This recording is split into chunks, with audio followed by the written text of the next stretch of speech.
So Ed Westwick, who played Chuck Bass on Gossip Girl, he had been accused earlier of 1 count of sexual assault and rape, and now someone else has come out. So the first person was Christina Cohen. Christina Cohen is an actress who said that she had gone to Ed Westwick's house with a producer, and Ed Westwick said, and this is from her own telling of it on Facebook, she said, "I was briefly dating a producer who was friends with the actor Ed Westwick.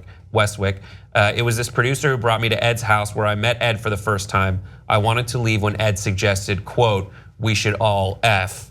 But the producer didn't want to make Ed feel awkward by leaving." And then she goes into, so they stayed for a while, and then she has a very graphic account you can read on your own about what happened and how she woke up and he was trying to and did rape her, according to her account of it.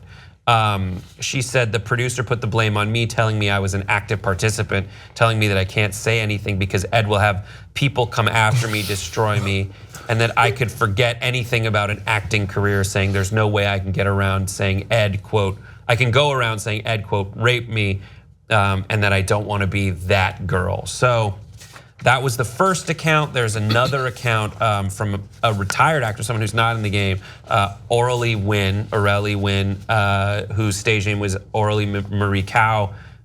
She says, "I'm so incredibly thankful for all of this finally coming to light, and that there is justice in the world. I believe you, Christina Cohen, and thank you for speaking up so eloquently and really encompassing what young female actresses have to go through at the hands of men like Ed Westwick. Without you, I would not have had the strength to speak up publicly about my ordeal. #MeToo. Ed Westwick categorically denies any of this.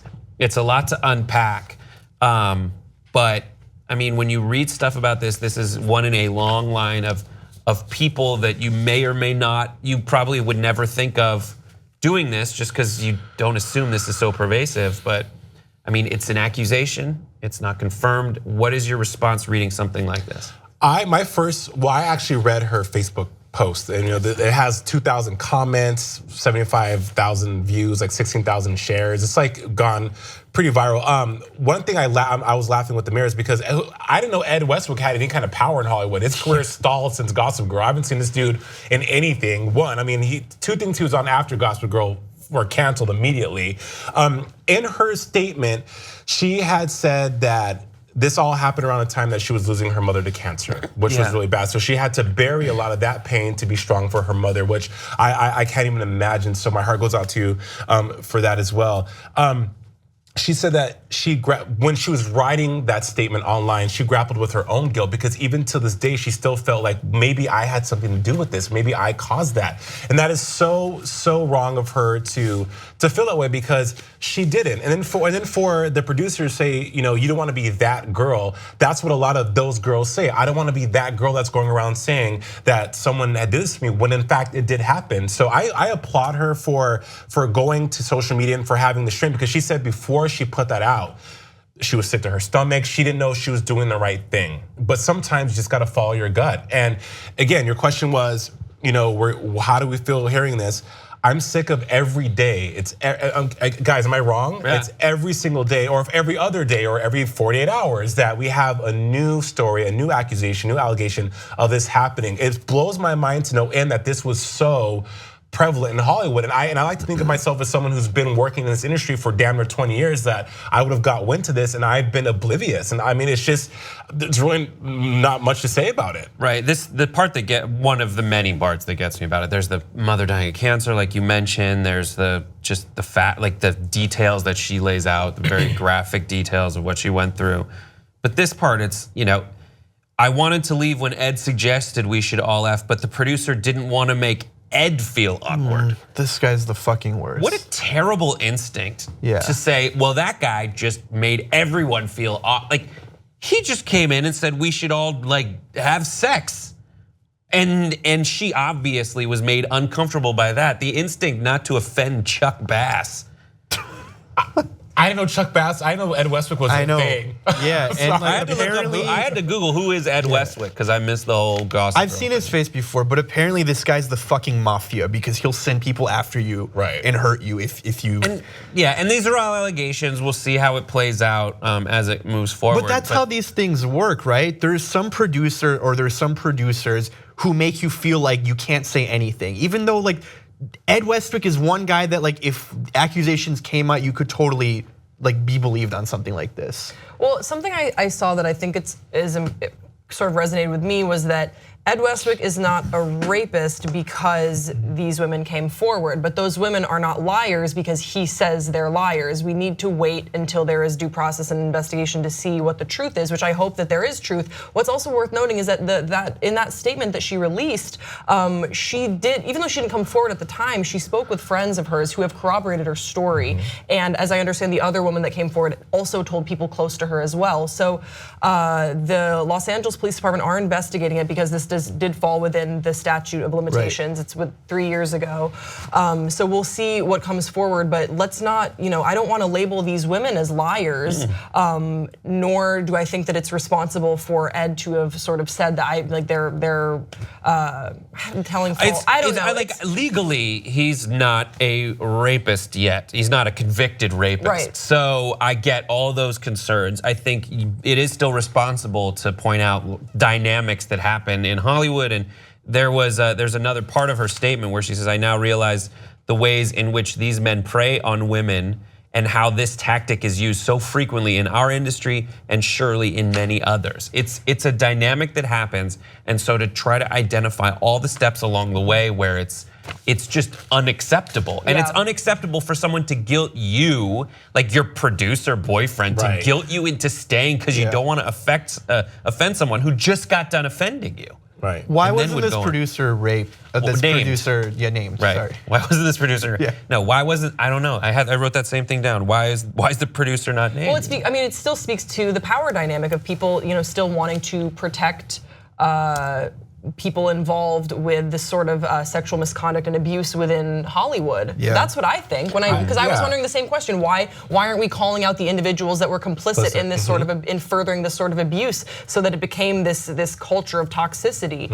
I don't know. I don't know if we can answer that because we don't know what their relationship was or what her reasons are. I'm sure she has them, but it is Hannah used this term one time on the show that I thought was it's Judgment Day in Hollywood, and the reckoning. There is a reckoning, and people need to answer for it. And we'll see how this plays out and what Ed's response will be, and how law enforcement handles this case moving forward. And I think that it'll be a struggle to remember everyone.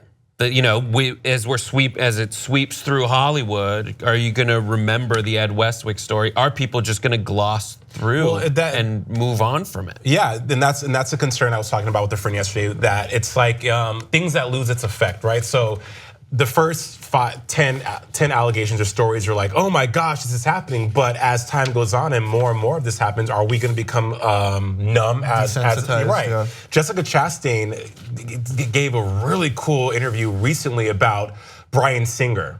Because I think on her Twitter, she called out Bryan Singer for being also a predator as well, and this is touching on people who want to work in entertainment on the heels of these powers that be using their power to stall your career, to cancel your career. And Jessica Chastain's like, well, if you want to come work in this industry, know that you don't need this. That that this is not going to create you. You'll be fine. If you don't have a career, you'll be fine. And that's the reason why she took to Twitter to call out Bryan Singer, because she says, I didn't need this career. I wanted to do this for myself, but if I didn't acting doesn't complete me. Acting doesn't make my existence. So it's just it goes back to being aware. And now that we know this is a problem, just protecting yourself. I say that time and time again. Just I don't know. I don't want this to happen again. I'm sure as the days go on, more and more stories are going to come out. And Grace, and a lot of people also feel like, okay, well, they want to have sympathy for the victim, but they also want to have sympathy for the accused, because we don't know what's happened until due process of the law. But then, are you victim blaming then by not saying, hey, you know what? She says she was raped. She says she was touched. I'm gonna believe her, and the person accused obviously did it. It's like where's the in between? There's an innocent and proved guilt until proven guilty. But people don't think that anymore. But I get it. That is worrisome to me. worrisome the idea that what if Chuck Bass did not do these things? Innocent? Yeah. Who knows? And that's why I say that's Chuck Bass. I know. That's why I say we have to focus on what we can focus on and try to prevent folks from getting away with this kind of dynamic, whether this happened or not. That's not to say it didn't happen. That's not to say it did. This is a learning moment in addition to a day of judgment in Hollywood. Also, so we have to move on though. I'm sorry. Well, that's fine. I was gonna ask, like, how long do you think it'll take before we see these cases in court, or what's the next recourse after? I don't know how long it's gonna take. You see a bunch of stories that come through of anything from immediate to years down the road when it finally gets litigated. But there are things people are doing right now, like we were talking about before we started filming. There's a movie that stars Kevin Spacey where he was removed from it, and between now and 6 weeks from now, when the movie finally comes out, they're replacing Kevin Spacey with Christopher Plummer. They're redoing, and that's unheard of in an art form that takes years to get a movie made. They're going to change it in 6 weeks. So we'll see how it goes. What do you guys think about this? Let us know in the comments below. Thanks for watching the live stream. Remember to check back throughout the week for more videos from us at Pop Trigger.